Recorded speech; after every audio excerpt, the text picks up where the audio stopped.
your journey and also heard great things about you from a couple of folks who would me actually. So good to have you on the podcast. Would you mind just sharing what Wrike does for the audience members? Obviously, you're the CMO, and I'm sure everybody knows that. But would love to just give the audience what Wrike does, and we can go into the discussion. Sure. Yes, Wrike is a collaborative work management platform. So if you think about the work that we do, we help companies to really manage and improve their workflows. We're a pretty horizontal solution, so we can help with a lot of different types of work, whether you're a marketing team who's trying to figure out how you run campaigns, or you're a product team who's trying to figure out how you launch new products. So it's pretty exciting to be part of an organization that can help so many different types of companies, so many different types of users. That's awesome. I saw that the annual conference is coming along, right, Christine? That Yes. Collaborate event. I was going to show you one. I don't know if I can. I'll probably show it later. But I saw a CMO from Recorded Future post about this in his LinkedIn. Let me actually quickly share it. I don't know if this is what the emotion you have. Okay, here is my annual post about the life cycle of running a customer conference. Conferences are great. Let's do one. Wow, this is a lot of work. I'll never do another conference. Hey, actually, people came to a conference. Let's do more conferences, right? So I don't know if that's the emotion, sort of your feeling in general about conferences, but I just thought it's like a nice little thing that you're stepping in as soon as you sort of came to the role, right? Yes, yeah, it's definitely exciting. I mean, I think any big customer conference is a lot of work, right. But in the end, it's so satisfying to see all that come together, to be able to hear from customers, to be able to also provide them value. Ideally, we're having them take their time to join us, and they're walking away with information they can apply to their current roles. That's awesome. Actually, a couple of follow-up questions. When do you think a company should plan a customer conference? So, like, what stage should the company be in that they should think about, like, okay, let's really put together a conference and invite all our customers and have a sort of an event? Yeah, I really think it's all about what the type and scale of conference is, because you can have a small company and you can have a more intimate gathering, and you actually have an opportunity to really hear some feedback early on that might help you develop product, develop your customer experience.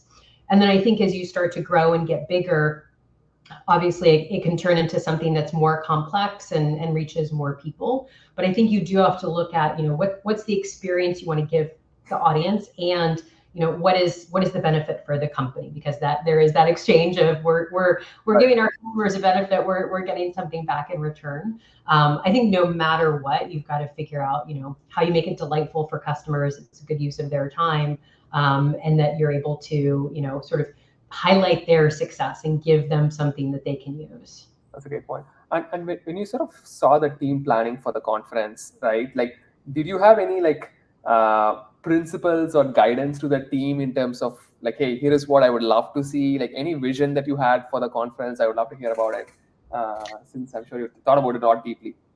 Yeah, I mean, I think for me, it is the biggest piece is to think through how we're highlighting our customers' success. Right.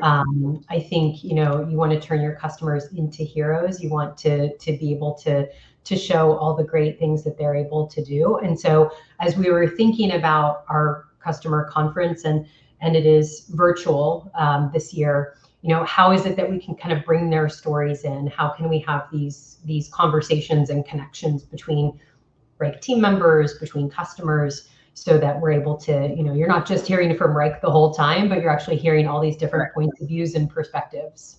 That's a great point. And I think you guys are planning for a customer awards program as well. I remember seeing on LinkedIn quite a bit. Can you sort of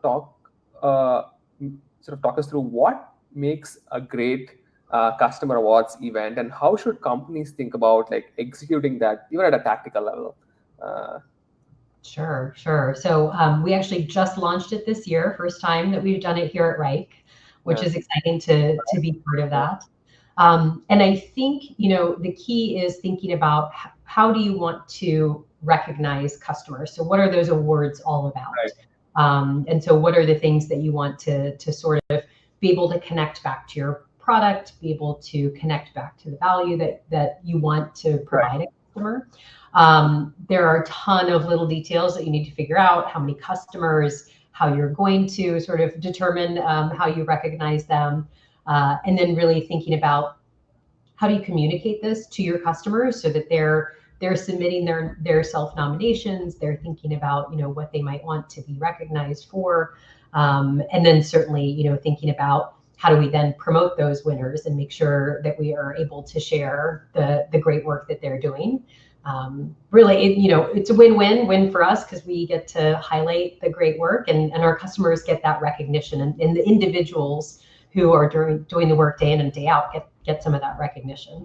That's a great point, Christian. And one thing I personally love about these customer awards events is that it's a great way, to your point, to recognize customers, but also like you get so much social proof, right, from a brand perspective that, hey, you know what, hey, Walmart is using Wrike, right? Hey, we should also think about sort of looking at what they're doing, right?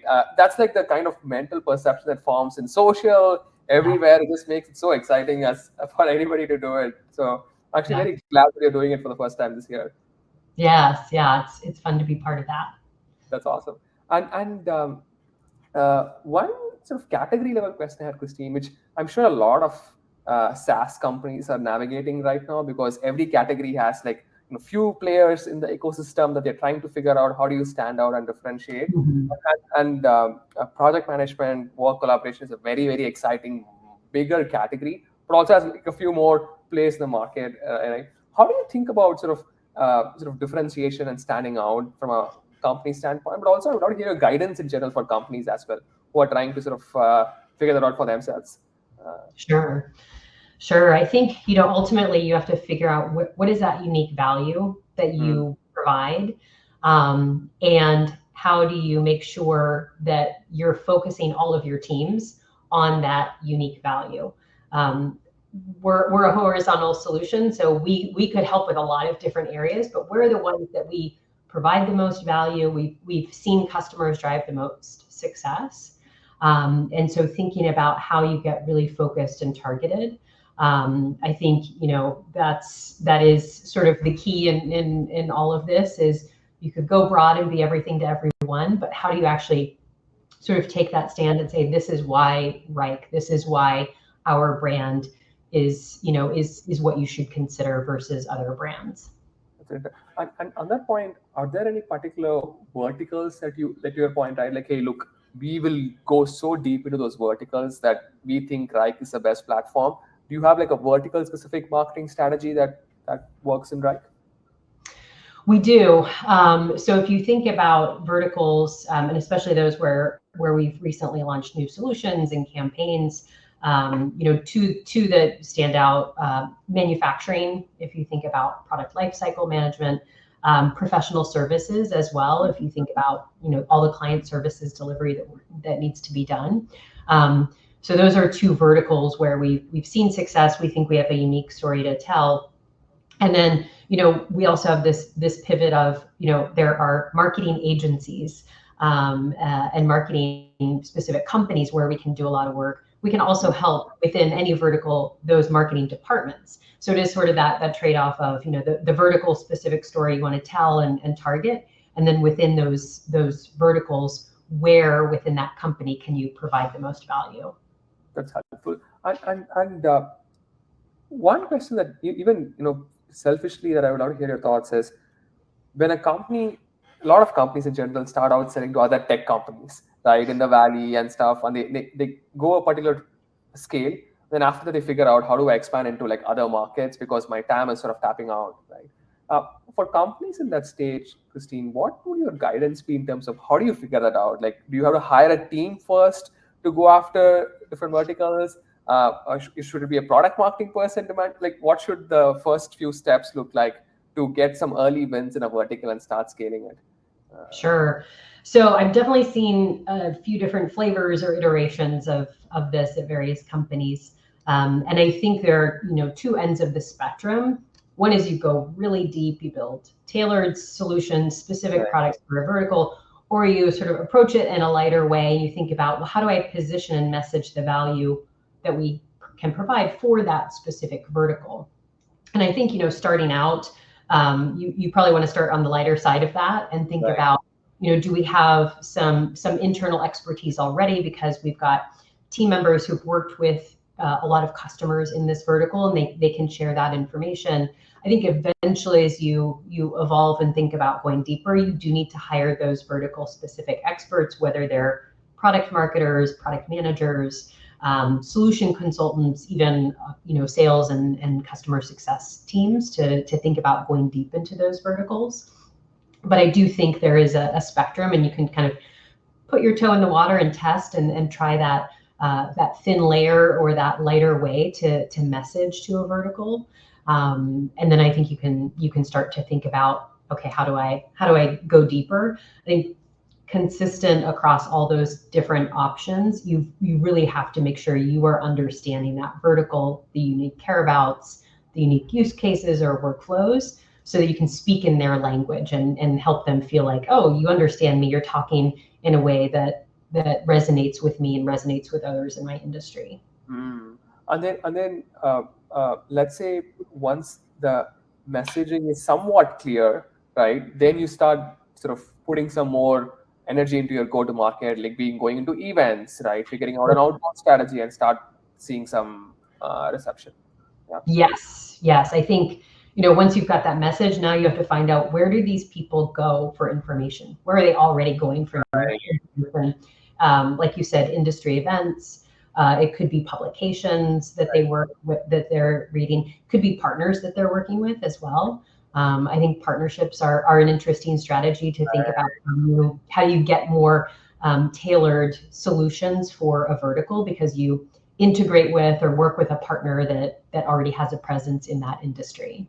That's a great point, Christine. Actually, that is something I missed, thinking about partnerships, right? I think there is a lot of value you can get if the other partner is in a different vertical you are not. If they are offering to do a partner event, that's a great win, right, for you as a company. That's a fair point. And one experience that you have across all your companies is like expanding globally, right, across different companies. Again, is there like a stage in which companies should think about, like, hey, let's expand globally and have local presence? And how should the flavor look like? Is it like central teams with some local presence, or is it like completely locally run teams? How does the typical structure look like as well? It's interesting, because I worked at some small companies that you would be surprised they had a global presence, and I've worked at some huge ones that maybe aren't as mature. But I think the key is, you can be opportunistic early on and sort of say, hey, I'm seeing some demand, I'm seeing some interest. I think it's better to have a proactive approach and kind of figure out, okay, where do we want to focus? Do you want to pilot in a couple of big markets? Do you want to test out in markets that speak the same language as your initial customer base or the home country? I think the key is making sure you're focusing the resources and saying, where do we want to place our bets, and make sure that we have integrated efforts across marketing, sales, product, even any unique considerations around legal or finance. I think there's a lot of complexity, and so making sure everybody's on the same page in terms of what do we need to be successful to find and service and make customers successful in a different country is key. And you mentioned an important point there, like piloting something. If at all you're going with a proactive approach, what is a pilot, like a crawl, walk, run strategy look like in that case, Christine? Let's say if a company wants to expand into Europe, right? They hire someone locally in Europe, or should they think about a central team in the US trying to dip their waters in Europe? Like, what should the ideal sort of first few steps look like? I think, one of the probably easiest and quickest ways is to find local partners, resellers who can sort of represent you. They already have a brand, they already know the market, they can help you sort of identify how to go about this.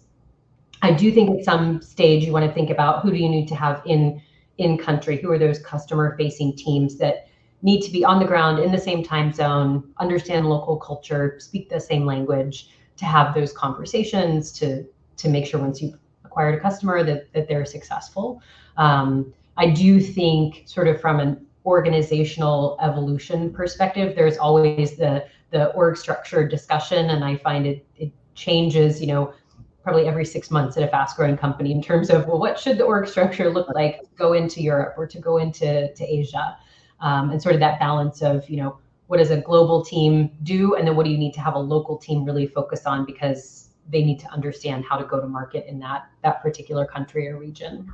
That's helpful. And if I may ask, Christine, how does it work at Wrike right now at a high level? If you can sort of share what you have sort of instituted, that'll be great to hear. Sure.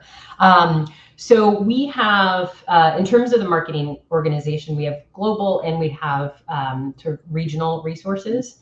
So if you think about our global resources, those centralized functions, creative design, content marketing, communications, product marketing, performance, digital, sort of all of those teams that can create things that are programmatic. Right. That our regional teams, who are focused on specific countries or regions, can sort of take and customize and run with.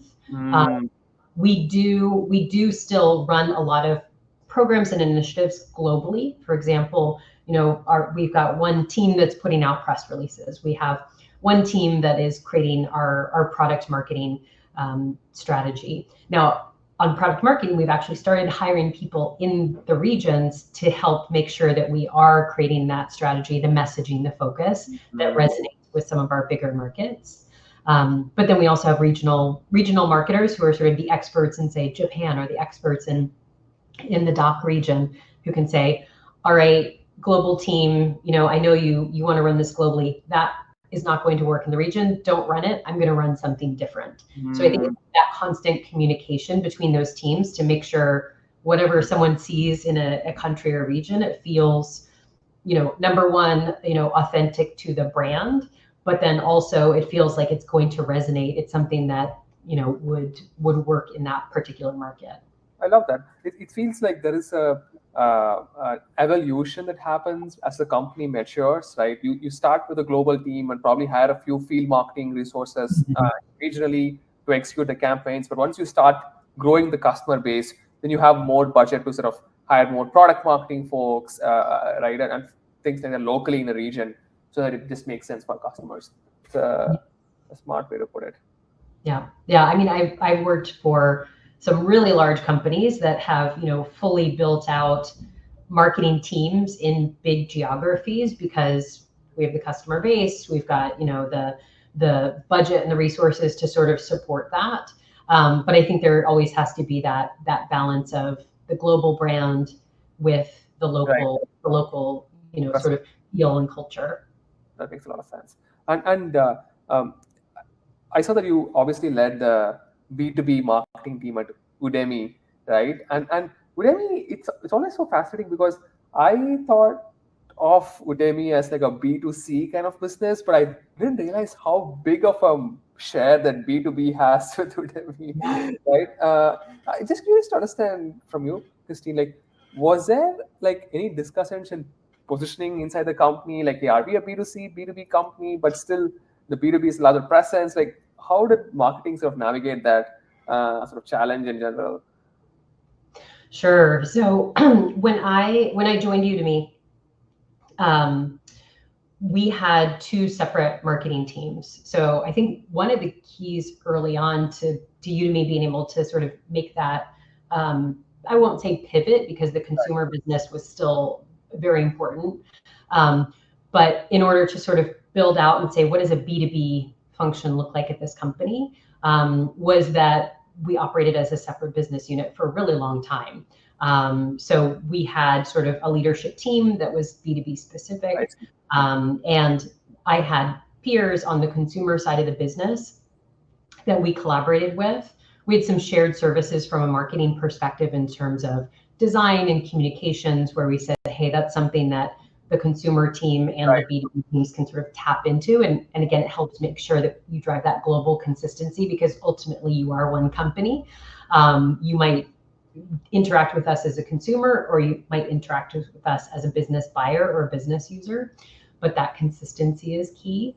And I think that, we were able to sort of navigate and try different go-to-market motions.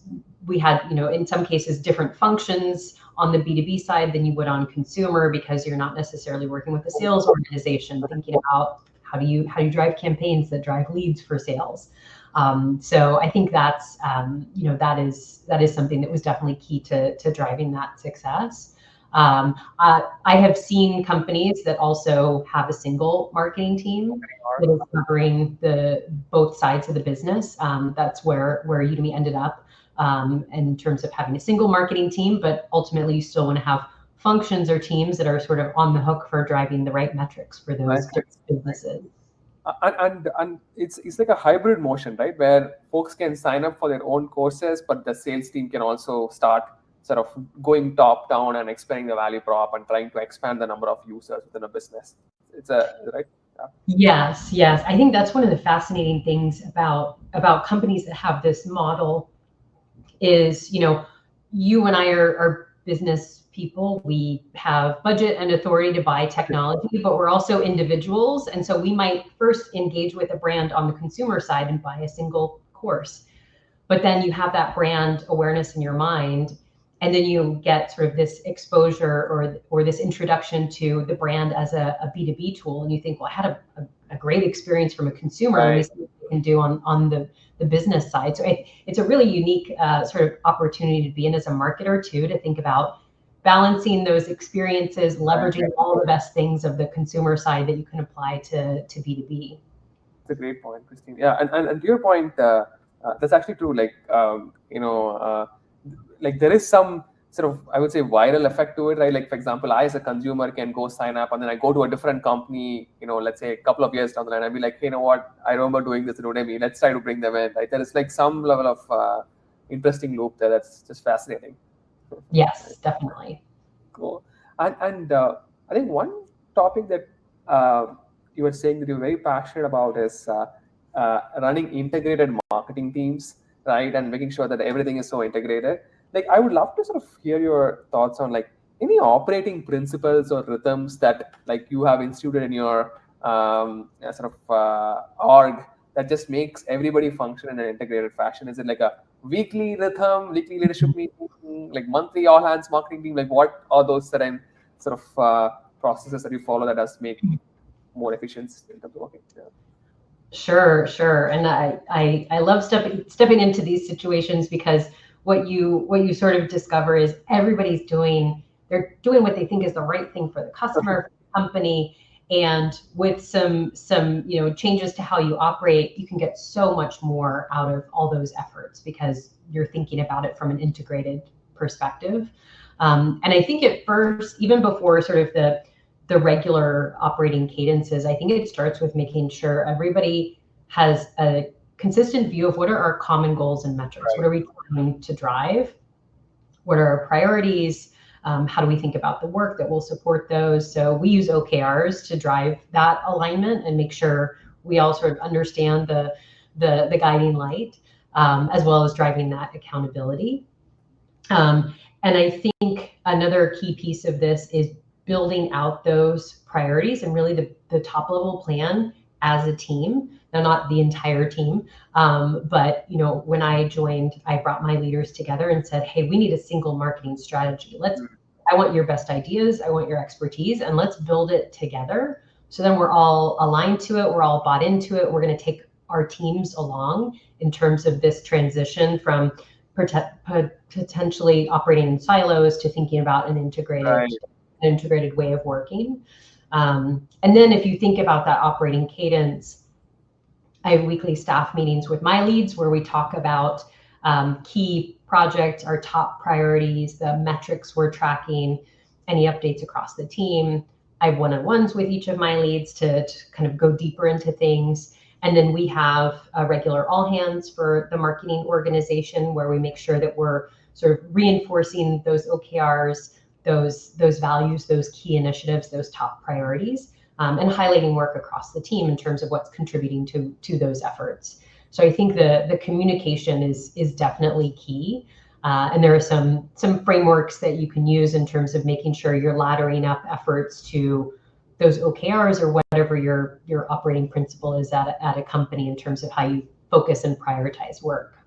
Very, very helpful, Christine. So I have a few follow-up questions there. So these quarterly goals and these goals and OKRs, are they set like every quarter, or do you set up like on an annual basis and then don't revise it? Like how does the process work? So we we have company level OKRs, and we set a goal for the year, and then we check in. We report out more broadly on a quarterly basis, but we actually check in monthly on sort of status and any place where we need to put additional effort. From a marketing team perspective, when I came in, because we were almost halfway through the year, we said, hey, we're gonna set our OKRs for the second half of the year. We're going to align to the company OKRs and look at how marketing can drive those. And then similarly, let's check in and see how we're progressing. I have been at companies that set different KRs at the quarterly or even the half level. Right. I think the key is the objective, like that big thing you're trying to do, that needs to be year long. Otherwise, you feel like you're sort of always in this whiplash motion of moving to a different objective. So I do think changing the KRs maybe on a more frequent basis is good, especially if you say, this is actually something I can accomplish within a quarter, then I need another key result to drive forward to make sure I'm delivering on that objective. That's helpful. And then in the marketing all hands you mentioned, right? Does just mentally thinking through what a good agenda could look like, right? Like, so the individual functional leaders come in and present their OKRs and the plan to achieve the upcoming ones, or do you have a different format that you sort of have found that is more productive? We have a few standard agenda topics that we include. So I will normally kick it off and sort of talk about anything that's top of mind for me, anything I want to make sure the team is focused on or needs to be aware of. And then we go into our values, so our company values, and we try to highlight a team or an individual or a project that exhibits and really, personifies those values. So we're constantly reinforcing that. And then another sort of consistent agenda item is key metrics. And we try to bubble up at the top level, how is marketing contributing to driving growth? So not a ton of detail, but from a high level, looking at, pipeline, looking at influence, how are we helping to drive the company? And then we introduce new people, we highlight any awards, any promotions, and then we'll normally get into, what's the meat of the agenda? Do we need to give an update on our big customer event that's coming? Has there been, a change in terms of our product roadmap that we need to make sure everybody's aware of? So we've got those ongoing agenda items, and then try to leave time for big discussion topics. This is so cool. I love that there is a clear sort of agenda in place, and I love all the items that you mentioned. One last question on this, Christine. Who helps you own the agenda? Is it the marketing operations team that helps you typically, like, hey, like, here is what the structure should look like, here is the metrics, I'm gonna have the team members get in, or do you have a chief of staff who does that, or is it you who like puts your mind together and puts your agenda, like how does it all come together It is definitely my leadership team and myself. So our head of corporate comms normally keeps us on track and makes sure that we are realizing there's a date coming up that we need to be aware of. But the leadership team really comes together and says, okay, what are we going to talk about? What's the most important thing?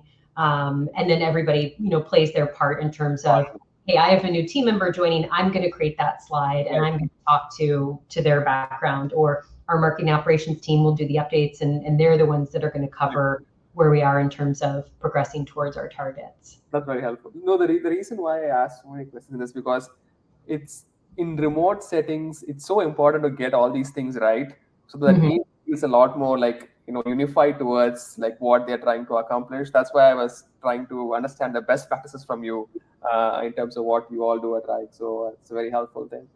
Cool. My last question, Christine. I've peppered you with a lot of questions, but what would your guidance be for folks who sort of aspire to become CMO someday? Especially folks who are in the middle management and marketing teams who are listening would be helpful. Right. So I think breadth of experience is really key. You don't have to be an expert in every marketing discipline, and any company that expects you to be an expert has unrealistic aspirations, I think. We all sort of have the areas where we grew up in marketing and where we have that deep subject matter expertise. But you need to understand at a high level, how do the different disciplines work together? What are the most important things? If you need to hire a head of product marketing or a head of performance, what are the most important skills and traits that they need to have? And I think it's also important to understand all those pieces, because as we discussed, we can't operate in silos. We have to be able to guide the teams on where they can work together. I think you can get that experience by making some different lateral moves and testing out a couple of marketing disciplines. Or I think you can also look at how do you identify those cross-functional projects where you can get more experience in areas where you may not have that direct expertise. And you get a chance to see, okay, how does brand work? Or you get to see, hey, what are the questions that product marketing is going to ask? I think you learn a lot that way. And I think you also can learn a lot through mentors. So if there's, an area where you're trying to get some more expertise, can you find a mentor in that area? Can you even do informational interviews with your peers to really understand what's your day-to-day like? What are the things you care about? So I think those are some keys in terms of getting that breadth of experience. I think you also have to be really comfortable with cross-functional collaboration. That's one of the things I love about my job is, I can go from talking to our product teams about roadmap to talking to sales about pipeline, to talking to finance about ROI. And you may be the marketing expert on the executive team, but you have to understand business in general and be able to have those variety of conversations. So I think just a general business knowledge is also important. Very, very helpful. Like I think a lot of people that I speak to, especially share the second point that you mentioned. It's like it just prepares you to be like a GM of the business, right? Because you have to talk to so many people and figure out what's the right way to run it, like a company. So that's like a point that I've heard from multiple people. So great that you highlighted that. But Christine, it's been a pleasure. Thanks for doing this. I've peppered you with a lot of questions, but you've been patient enough to answer a lot of questions. So thank you for doing this. We really appreciate your time today. Of course. Great chatting with you.